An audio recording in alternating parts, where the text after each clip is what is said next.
Do you know how many panes of glass there are up there? 14,460. I'm just glad this is the only one I have to keep clean. They let a lot of light into this place, which was great for the electricity bill, but they also let a lot of light out. And as the mill worked through the night, it was a beacon that lit up the waters of Howe Sound, and it could be heard for miles around. But I'm getting ahead of myself. Welcome to Britannia, once one of the largest copper mines in the world, and to mill number 3, which in its day was among the most efficient and advanced copper concentrators. This is why this place was built. All 20 stories of it, to liberate the minerals locked inside massive chunks of ore, just like that. Wait, Cal, 1 second.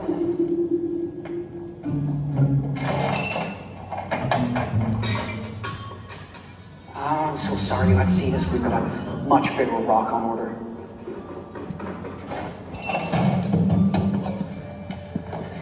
This is ore. It's rock made up mostly of minerals we don't want, but one in particular we do, chalcopyrite, because it contains copper. And if they found a few other valuable minerals in there, well, nobody was complaining. But it was copper that the miners were after, because it was here in such abundance. And because copper conducts electricity better than any other metal, except silver. If electricity is the modern world's lifeblood, then copper serves as its veins and arteries. Without it... sorry.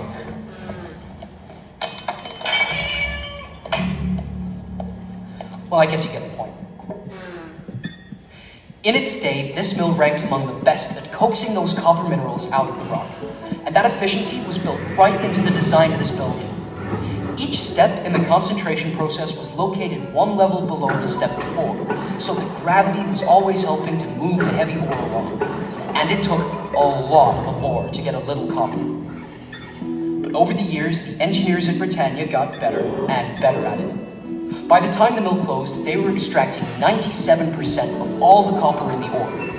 In all, Britannia produced 1.3 billion pounds of refined copper. That's the same weight as 43,000 school buses.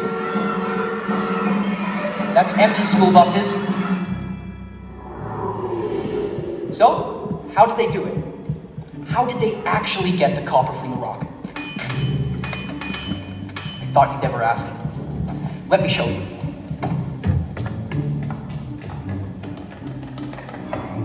Okay.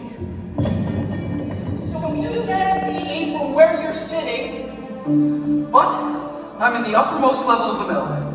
The milling process began with the arrival of train cars loaded with ore from somewhere within the mines, 240 kilometers of tunnels. Then the train cars empty their loads into receiving bins below the tracks. The first task was to break up the large chunks of ore in a process known as crushing. Where do they come up with these technical terms? Although it appears empty today, the crushing level was once filled with large machines. The first was called a jaw crusher, which is pretty much how it sounds. It's a set of jaws like a giant nutcracker. It breaks the larger bits of rock down into smaller pieces, about the size of a softball. All the ore was then sent to a second machine called a cone crusher. Like a giant pepper mill, it crunches up the softballs into even smaller pieces, about grape size. And from here, conveyor belts carried the crushed ore to the grinding mills. This is where the rock went into large rotating drums, filled with either steel rods or balls like this one. It's always heavier than I remember. The balls tumbled around inside the drums and smashed the rock into even smaller pieces. From there, we go to secondary grinding. Now mixed with water, the ore was washed into more ball mills. And as you can see, there were a lot of them. On several levels! The ore was then eventually ground down to the consistency of fine sand and water. But now all the different mineral grains in that muddy slurry had to be sorted out. And this is where it gets really interesting. They actually found a way to get rock to float. Well, some of it anyway. In flotation, the ground up rock and water mixture was poured into troughs. Certain aromatic oils were added. Here at Britannia, they like to use pine oil. Then, air was pumped to the bottom of the troughs to create bubbles. As the air bubbles rose through the liquid, the bits of copper mineral clung to them and were drawn to the surface, while the other minerals just sank to the bottom. The copper-rich bubbles remained in a froth at the surface where they could be skimmed off. This bubbling mixture often filled the mill with the scent of pine oil. The fourth stage, dewatering, happened right over there. The froth was piped into large wooden thickening tanks where this time the copper minerals settled to the bottom. This muddy mixture would then be piped into vats where the water was sucked out through canvas filters, leaving a sort of mineral cake behind called copper concentrate. But not the sort of cake you want to put a candle in, because this is how it looked. This is what was sent to the smelters to be refined into pure copper metal. So that's the process. That's how mill number 3 turned rock into copper concentrate. And that's still pretty much how we process minerals today to get the metals that we use in our everyday lives. But you know, this mill was also the pulse of a community. For the townspeople of Britannia Beach, the mechanical thunder coming from this building day and night must have been strangely comforting. Because if they heard those booming sounds, they knew the economy was booming, the mine was producing, and there'd be a paycheck to support their families. Of course, here inside the mill, it was a very different story. It was sometimes so noisy that the workers could barely hear themselves think. I wish there was some way of showing you just how really loud it was in here. Wait, stay with me. I'm gonna try something here.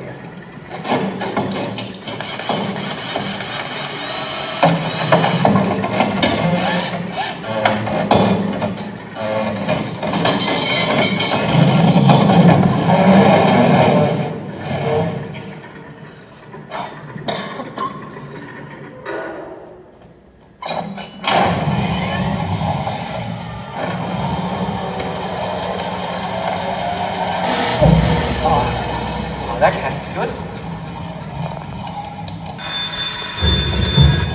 Okay, so the skip.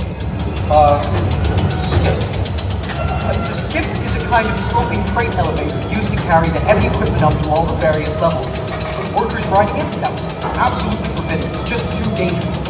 Even empty, the skip weighs 3 tons. 15 tons with a full load. Imagine it would break free. Anything in its path, like right where you're sitting now. Well, fortunately that never happened. Okay, good. Anyway, there was plenty of other things going on here. For one, they were always repairing equipment or installing something new to improve the concentration process. Sometimes a particularly stubborn boulder would get caught in one of the receiving bins and have to be cleared before the next train arrived. And up there, the shipboard would be told when they needed to deal with it, with a well-placed stick of dynamite. And once in a while, that even blew out the upper row of windows. Fire in the hole!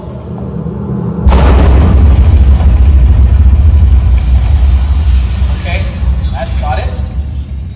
And here comes the ore train.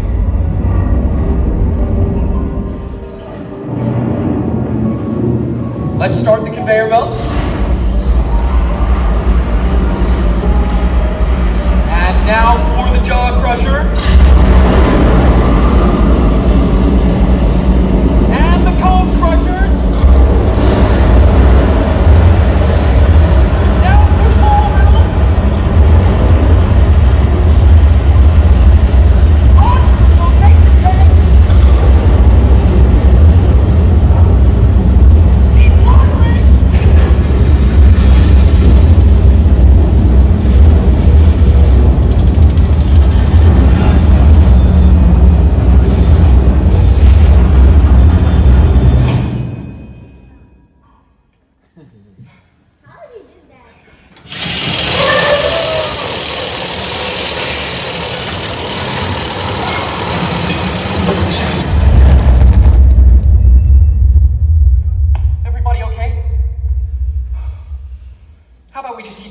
part between us. Okay? Okay. So, on November 1st, 1974, they shut down Britannia Mine and mill number 3 fell silent. Gone too was the beacon that had shone each night over Howe Sound. For the community that had always been there to serve the mine, the darkness and silence must have been strangely disquieting. You know what? I'm gonna leave you with the words of a longtime Britannia resident who put it much better than I ever could.